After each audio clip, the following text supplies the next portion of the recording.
Hello student, welcome back to a online solution. उम्मीद करता हूँ आप लोग खैरियत से होंगे, मुस्कुरा रहे होंगे, पढ़ रहे होंगे, क्योंकि भाई वक्त कम है और ठंडी का भी वक्त है। तो बस मेहनत करते रहिए, एग्ज़ाम बहुत ही ज़्यादा नज़दीक है।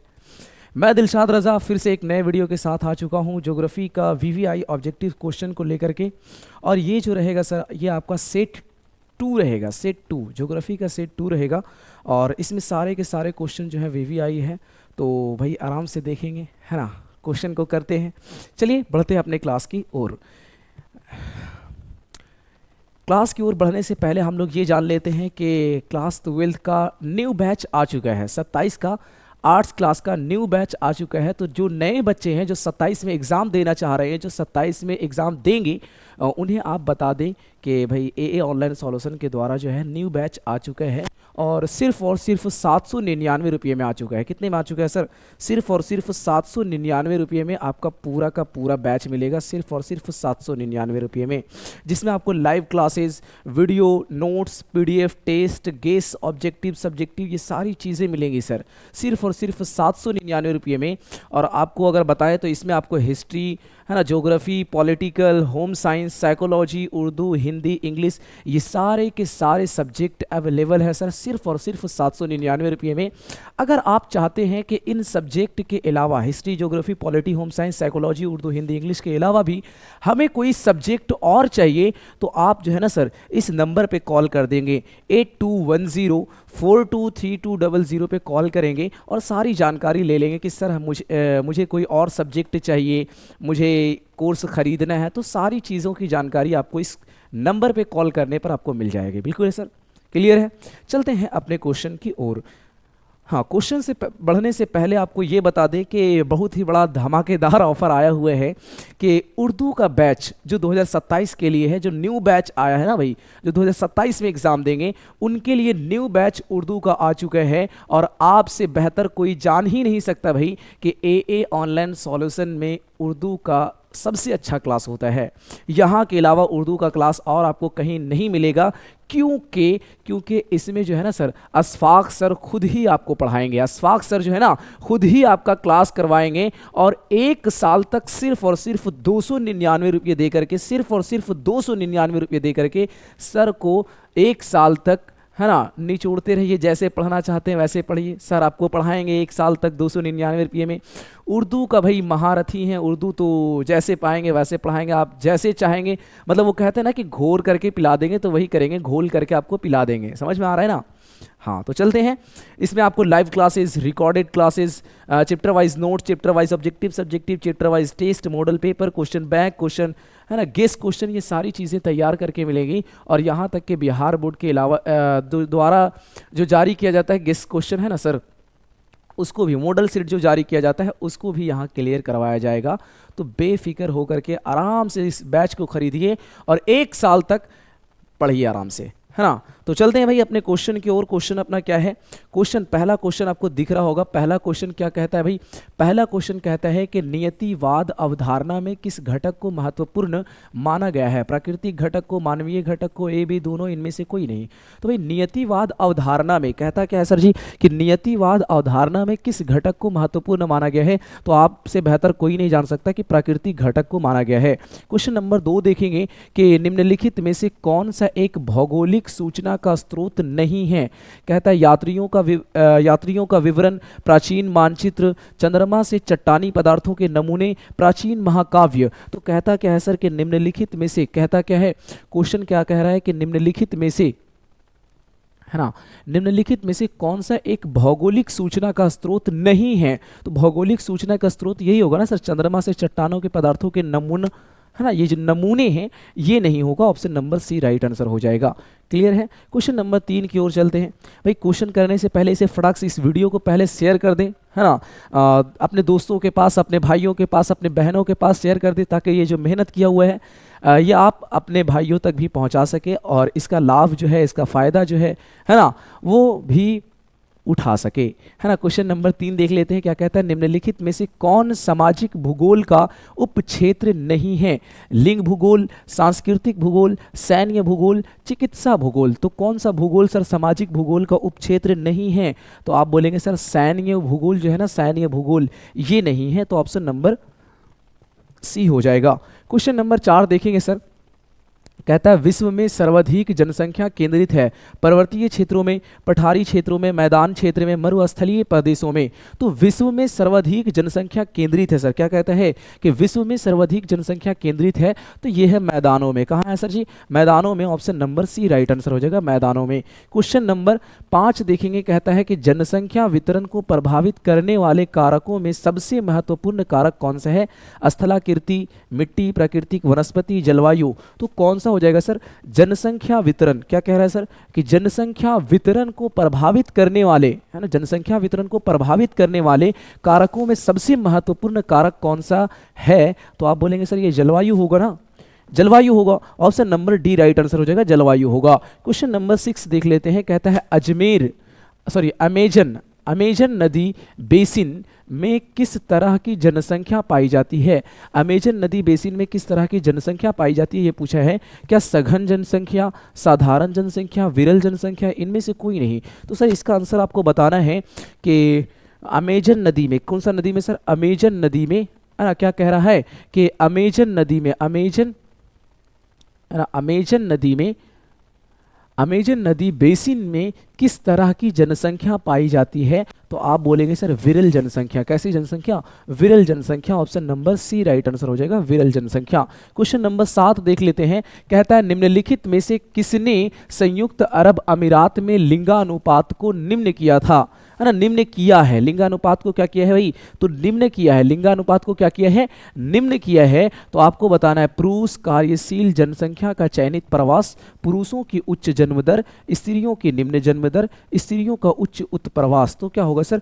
ये होगा पुरुष कार्यशील जनसंख्या का चयनित प्रवास। Option number A right answer हो जाएगा, ऑप्शन नंबर ए। क्लियर है। क्वेश्चन नंबर 8 देख लेते हैं, क्या कहता है, कहता है डॉक्टर महबूब उल हक मूल निवासी थे कहाँ के? तो भाई हम लोग को, सारे लोगों को पता है कि डॉक्टर महबूबुल हक जो थे ना, वो क्या थे भाई कि मानव विकास सूचकांक यानी कि HDI, human development index, HDI के क्या थे भाई, है ना, एक विकास किया था, HDI का विकास किया था, मानव सूचकांक का विकास किया था एक जो है प्रसिद्ध अर्थशास्त्री थे। कौन, किन की बात कर रहे हैं हम? डॉक्टर महबूबुल हक की बात करें कि एक प्रसिद्ध अर्थशास्त्री थे और वो थे पाकिस्तान के। कहाँ के थे भाई? पाकिस्तान के थे। ऑप्शन नंबर बी बिल्कुल राइट आंसर हो जाएगा, पाकिस्तान के थे। क्वेश्चन नंबर 9 देखेंगे, कहता है निम्नलिखित में से किस देश का मानव विकास सूचकांक भारत में उच्च नहीं है? क्या कहता है कि किस देश का मानव विकास सूचकांक, किस देश का मानव सूचकांक जो है भारत में उच्च नहीं है? है ना, भारत से उच्च नहीं है। तो किसका है भाई? क्या वो श्रीलंका का है? क्या वो ट्रिनिडाड का है? टोबैगो का है? म्यांमार का है? तो भाई म्यांमार जो है ना सर, म्यांमार, इसका जो है मानव विकास सूचकांक भारत में क्या है? उच्च नहीं है, भारत से उच्च नहीं है। भारत से क्या है, क्या है भाई? तो भारत से कम है। क्लियर है। हाँ, चलते हैं क्वेश्चन नंबर 10 देख लेते हैं, कहता है कि निम्नलिखित में से कौन सा देश जो है ना उच्च मानव विकास स्तर में सम्मिलित नहीं है? उच्च स्तर में सम्मिलित नहीं है। क्या नॉर्वे है, भारत है, ऑस्ट्रेलिया है, कनाडा है? तो कौन सा देश जो है सर उच्च मानव, क्या कहता है कि उच्च मानव विकास स्तर में सम्मिलित नहीं है? तो आप लिखेंगे सर वो भारत है। क्या है सर? भारत है। ऑप्शन नंबर बी बिल्कुल राइट आंसर हो जाएगा, भारत है। क्या है? भारत। क्वेश्चन नंबर 11 देख लेते हैं, कहता है कि कौन सा उद्योग अन्य सभी उद्योगों को आधार प्रदान करता है? क्या है भाई? रसायन उद्योग है, कपड़ा उद्योग है, लोहा तथा इस्पात उद्योग है, या फिर सभी का सभी है? तो कौन सा, क्या कहता है सर, ये क्वेश्चन क्या कह रहा है कि कौन सा उद्योग अन्य सभी उद्योगों का आधार है? क्या कह रहा है? आधार है। तो भाई लोहा और इस्पात ही आधार है ना सर जी। लोहा से सारी चीज़ों को बनाया जाता है ना, स्टील से सारी चीज़ों को बनाया जाता है। तो लोहा और इस्पात जो है ना सर, लोहा और इस्पात जो है वही जो है ना सारी उद्योगों के आधार है। क्वेश्चन नंबर 12 देख लेते हैं, कहता है विनिर्माण शब्द, क्या कहता है सर? विनिर्माण शब्द निम्नलिखित में से किस प्रकार के क्रियाकलाप से संबंधित है? प्राथमिक, द्वितीय, तृतीय, चतुर्थ। तो कौन सा हो जाएगा सर, बताएंगे?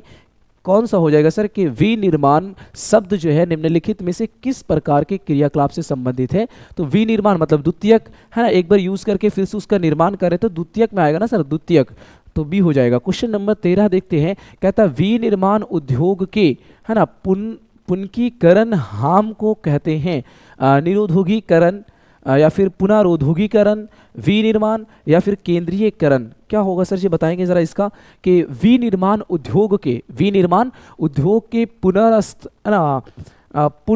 पुनरीकरण क्या कहता है भाई, पुनरुत्करण को क्या कहते हैं, तो भाई उसको कहते हैं हम पुनरुद्योग है ना, पुनरुद्योगीकरण कहते हैं। क्या कहते हैं सर जी, पुनरुद्योगीकरण कहते हैं, पुनरुद्योगीकरण कहते हैं। क्वेश्चन नंबर 14 देख लेते हैं, कहता है कथन और सही जवाब करना है। और ये वाला क्वेश्चन जो है ना सर बहुत ज़्यादा आजकल बढ़ रहा है, बहुत ही ज़्यादा पूछा जा रहा है ये सारे क्वेश्चन को, तो आपको समझना होगा, ठीक है। ये क्वेश्चन कैसा होता है, एक कथन होता है और उसके बाद इसका आर टाइप का देता है और कहता है कि दोनों को मिलाइए, क्या सही है क्या गलत है ये आपको बताना है। कहता है यूरोपीय देश जो है ना पर्यटन उद्योग में भाग से कम विकसित है। क्या कहता है सर जी कि यूरोपीय देश जो है ना, यूरोपीय देश पर्यटन उद्योग में भारत से कम विकसित है। कहता है भारत से भी कम है पर्यटन उद्योग में। कहता है क्यों भाई, वजह क्या है, क्या भारत में पर्यटन स्थल अधिक है इस वजह से। तो आपको अब आंसर बताना है कि क्या सही होगा। देखिए कहता क्या है कि ए और आर दोनों सही है और आर ए की व्याख्या करता है। क्या ये सही है कि आर ए की व्याख्या करता है? हाँ भाई सही तो दोनों है कि भारत में पर्यटन स्थल अधिक है, बहुत ज़्यादा पर्यटन स्थल है, ये तो सही है। लेकिन क्या ये सही है कि ये जो है इसकी क्या कर रहा है भाई, है ना, इसका व्याख्या कर रहा है? तो नहीं, ये पहला हो गया गलत, व्याख्या नहीं कर रहा है। हाँ अब बोलेगा क्या भाई कि ए और आर दोनों सही है। हाँ दोनों सही है, आर ए की सही व्याख्या नहीं करता है। ये बिल्कुल सही है कि आर ए की सही व्याख्या नहीं करता है ना, आर ए की सही व्याख्या नहीं करता है क्योंकि भारत एक बड़ा और विविध देश है। हालांकि कारण जो लिखा हुआ है ना, ये आर जो लिखा हुआ है, रीजन जो लिखा हुआ है भाई, तो क्या कहता है कि यूरोपीय देश में पर्यटन उद्योग में भारत से कम विकसित है। मतलब विकसित वहां भी है लेकिन विकसित कम है, इसका एक्चुअल मीनिंग जो है ये गलत दिया हुआ है। तो ए और आर दोनों सही है लेकिन आर ए की व्याख्या नहीं करता है। ये ऑप्शन नंबर बी बिल्कुल राइट आंसर हो जाएगा। क्वेश्चन नंबर 15 देख लेते हैं, कहता है कि निम्नलिखित में से कौन तृतीय क्रियाकलाप में से संबंधित है, यानी कि तीसरे क्रियाकलाप में से संबंधित है। इनमें से कौन सा सर जी बताएंगे, क्या वो खनन है, सेवा है, या फिर खाद्य प्रसंस्करण है, या फिर कुटीर उद्योग है। तो भाई इसमें क्या होगा ना, इसमें हो जाएगा सेवाएं। सेवाएं जो है ना सर तृतीय चतुर्थ हो सकता है, तो सेवाएं होगा। क्या होगा सर, सेवाएं, क्योंकि उसका यूज हम कर सकते हैं 3 मरतबा 2 मरतबा ऐसे करके हम ऐसे कर सकते हैं, तृतीय क्रियाकलाप में हम इसे ला सकते हैं। क्वेश्चन नंबर 16 देख लेते हैं, कहता क्या है कि चिकित्सा पर्यटन के रूप में निम्नलिखित में से कौन से देश अधिक लाभान्वित हुए हैं। भारत है, सिंगापुर है, स्विट्जरलैंड है, इनमें से कोई नहीं। तो कहता क्या है कि चिकित्सा पर्यटन, क्या कहता है सर जी, चिकित्सा पर्यटन के रूप में निम्नलिखित में से कौन सा देश है जो ज़्यादा पॉपुलर हुआ है, ज़्यादा फायदा उठाया है, ज़्यादा लाभान्वित हुआ है, तो कौन सा है भाई। तो कहता है कि ये सारे, सिंगापुर भी है, स्विट्जरलैंड भी है, भारत भी है, यानी कि इनमें से सभी option number D right answer हो जाएगा।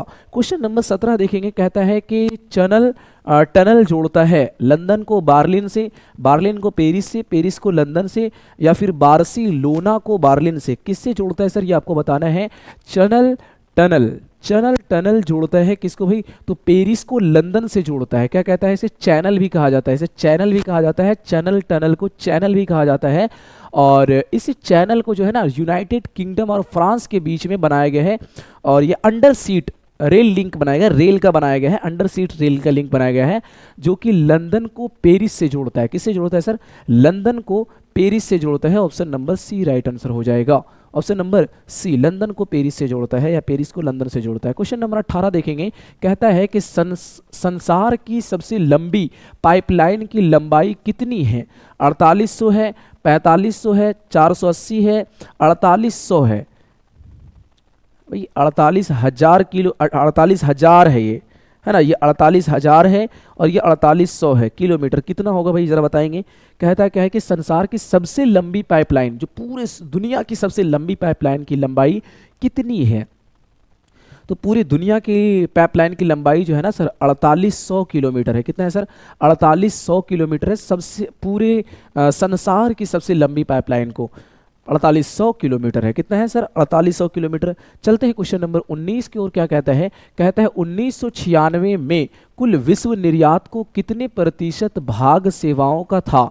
50%, 25%, 35%, 50%। तो सर 1996 में कुल विश्व का क्या कहता है? 1996 में क्या कह रहा है सर कि 1996 में कुल विश्व निर्यात को कितने प्रतिशत भागों में, कितने प्रतिशत भाग जो है सेवाओं का था? कितने प्रतिशत भाग?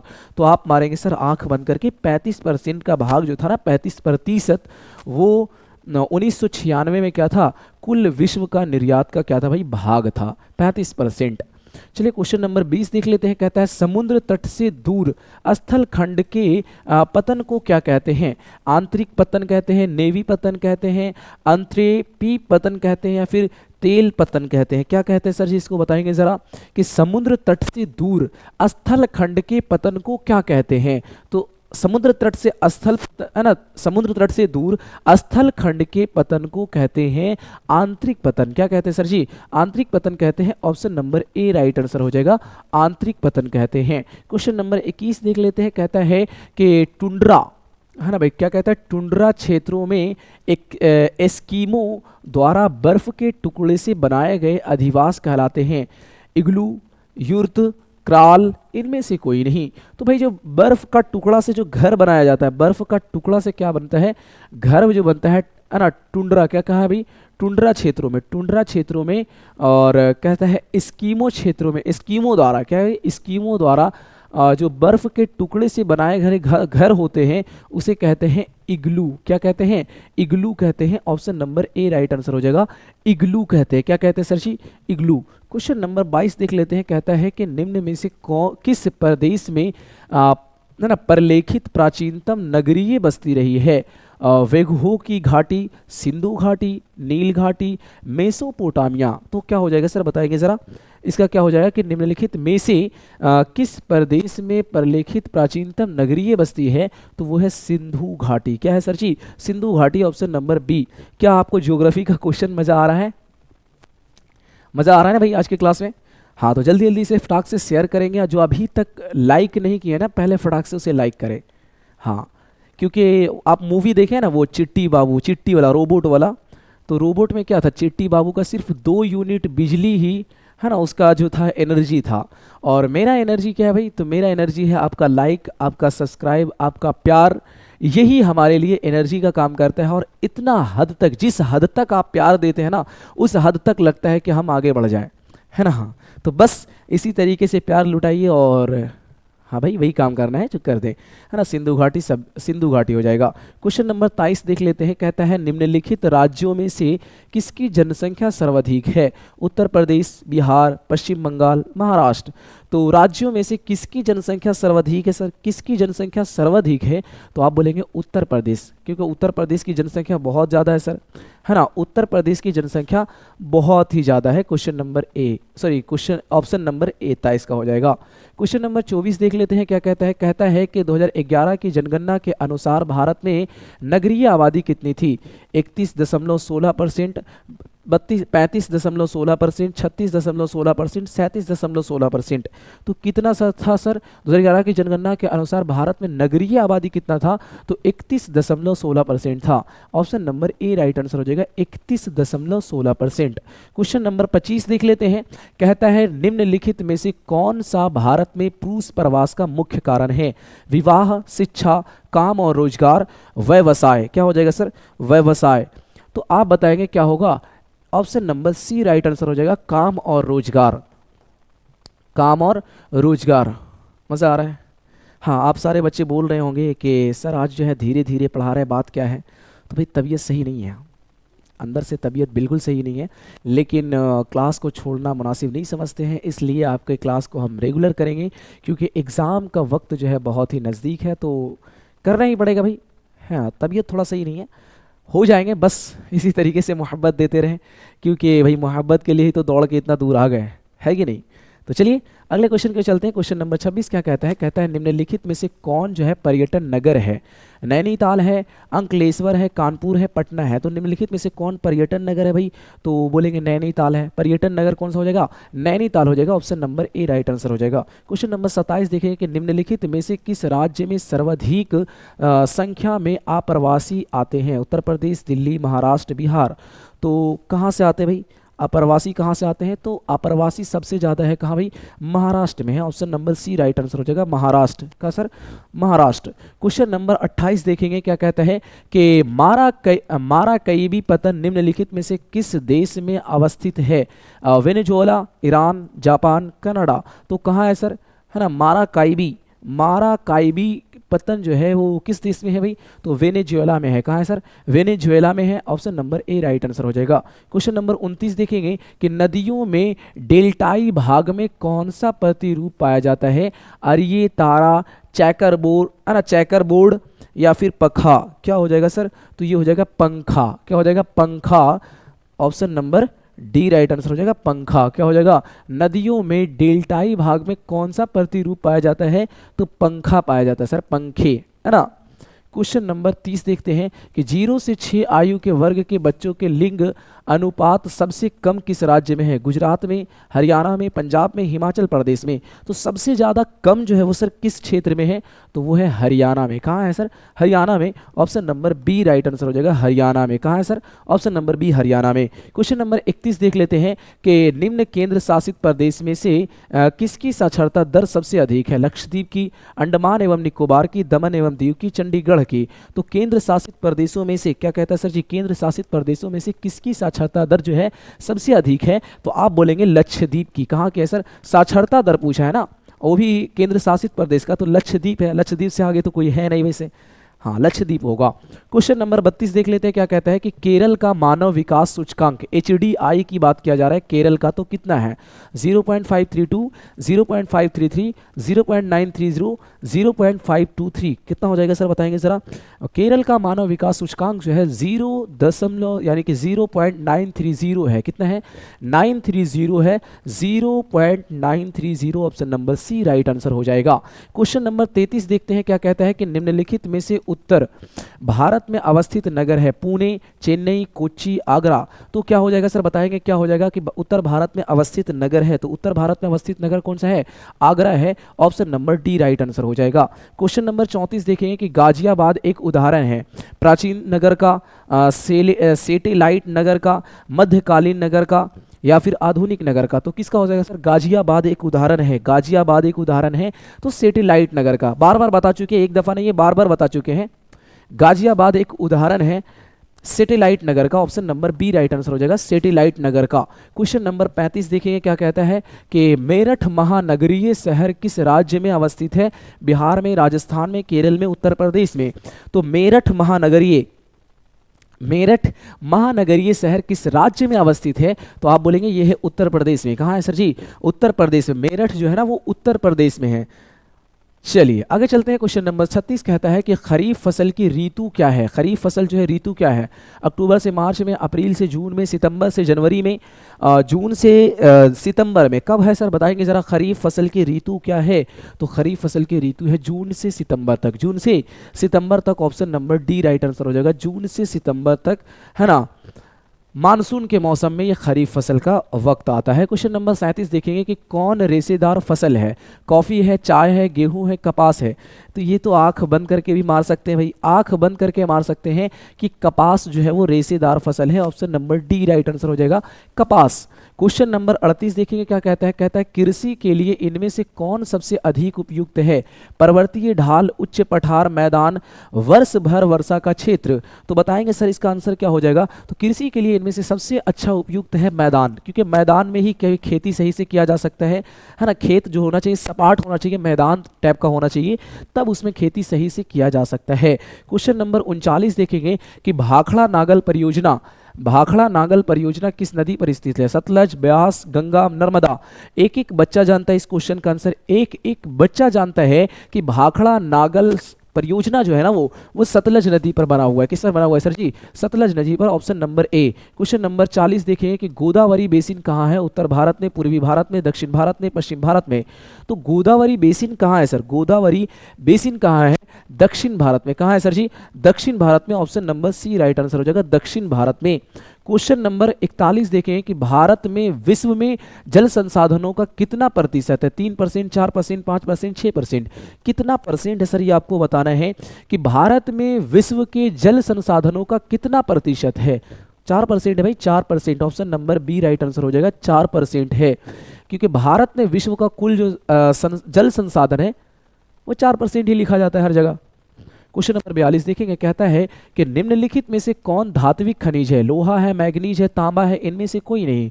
तो बताएंगे इनमें से सभी कौन सा हो जाएगा सर कि निम्नलिखित में से कौन सा धात्विक खनिज है?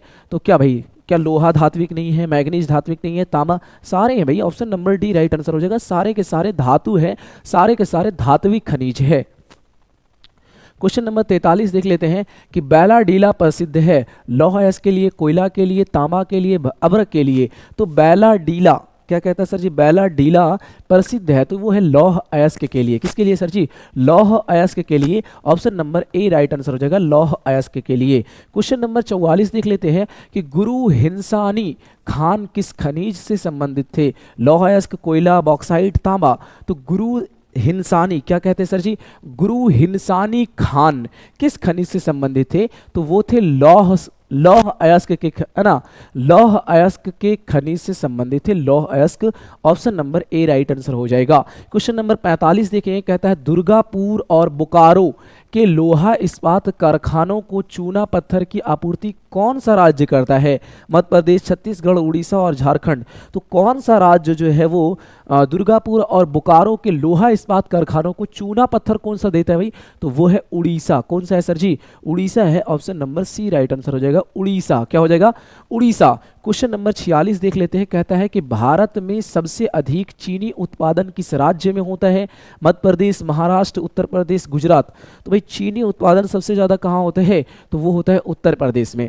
वैसे बिहार में भी होता है लेकिन बहुत सारी मिलों को बंद कर दिया गया है जिसकी वजह से बिहार जो है ठप पड़ चुका है ना। तो चीनी मिलों को बंद कर दिया, तो अभी चीनी का सबसे अच्छा उत्पादक कौन है भाई? तो उत्तर प्रदेश है। कौन है? उत्तर प्रदेश, याद रखेंगे। क्वेश्चन नंबर 47 देखें कि इनमें सूती कपड़ा उद्योग का विकास पहले कहाँ हुआ था? कोलकाता में हुआ था, नागपुर में हुआ था, पुणे में हुआ था, अहमदाबाद में हुआ था? तो सबसे पहले कहा जाता है कि भारत में सबसे पहले सूती कपड़ा का उद्योग कहाँ हुआ था? सबसे पहले विकास कहाँ हुआ था? तो कोलकाता में हुआ था भाई, कोलकाता में। कहाँ हुआ था? Option number A right answer हो जाएगा, कोलकाता में, कोलकाता। क्वेश्चन नंबर 48 देख लेते हैं, कहता है कि इंदिरा गांधी नहर की वर्तमान लंबाई कितनी है? क्या वो 2260 किलोमीटर है, 1450 किलोमीटर है, 790 किलोमीटर है, 960 किलोमीटर है? तो कितना है भाई इंदिरा गांधी नहर की वर्तमान लंबाई कितनी है? तो ये आप बोलेंगे 960 किलोमीटर है। कितना है भाई? 960 किलोमीटर है। Option number D right answer हो जाएगा, 960 किलोमीटर है। क्वेश्चन नंबर 49 देख लेते हैं, क्या कहता है? कहता है इंदिरा गांधी नहर को पहले किस नाम से जाना जाता था? क्या बीकानेर के नाम से जाना जाता था, राजस्थान नहर के नाम से जाना जाता था, जोधपुर के नाम से जाना जाता था, या फिर जैसलमेर नहर के नाम से जाना जाता था? तो किस नाम के किस नाम से जाना जाता था सर, बताएंगे? किसकी बात कर रहे हैं? इंदिरा गांधी किस नाम से जाना जाता था? पहले नहर जो था वो किस नाम से जाना जाता था? तो राजस्थान नहर के नाम से जाना जाता था, Rajasthan. Option number B right answer हो जाएगा, राजस्थान के नाम से जाना जाता था। क्लियर है? क्वेश्चन नंबर 50 देख लेते हैं और ये आखिरी क्वेश्चन आपका होगा कि योजना आयोग ने कब देश में 68 जिलों की पहचान सूखा संभावी जिलों के रूप में की थी? यानी कि 67वां जिलों की पहचान जो है सूखा संभावी जिलों के रूप में की थी। 1960 में, 1965 में, 1967 में, 1990 में? क्या होगा सर जी, बताएंगे ज़रा? ये होगा 1967। क्या होगा सर जी? 1967। क्वेश्चन नंबर 50 का ऑप्शन नंबर सी हो जाएगा। उम्मीद करता हूँ आज का क्लास आपको मज़ा आया होगा। तो ज़रा बताएंगे, कमेंट में बताएंगे कि 50 में से कितना नंबर आपका आया है और आज का क्लास कैसा लगा भाई। और सारे लोगों के पास जो है ना शेयर कर दीजिएगा, ये मेरी इल्तिजा है, ये मेरी गुजारिश है, ये मेरी, है ना भाई, रिक्वेस्ट है, विनम्रता से आवेदन है कि सारे लोगों के पास प्लीज़ भेज दीजिएगा इसे, ताकि वो लोग भी जो है इस वीडियो का फ़ायदा उठा सके। और जो अभी तक लाइक नहीं किए हैं वो फटाक से लाइक कर देंगे भाई, क्या कर देंगे, लाइक कर देंगे, क्योंकि मेरा जो एनर्जी का पावर है ना, जो एनर्जी वाला चीज़ है वो वही है भाई, लाइक है। तो करते जाइए, मिलते हैं अगले वीडियो के साथ। तब तक के लिए बस इसी तरीके से मुस्कुराते रहें, खुश रहें, हंसते रहें, हमेशा यही दुआ है मेरी। तो मिलते हैं अगले वीडियो के साथ, तब तक के लिए जय हिंद, जय भारत, जय बिहार, बाय बाय।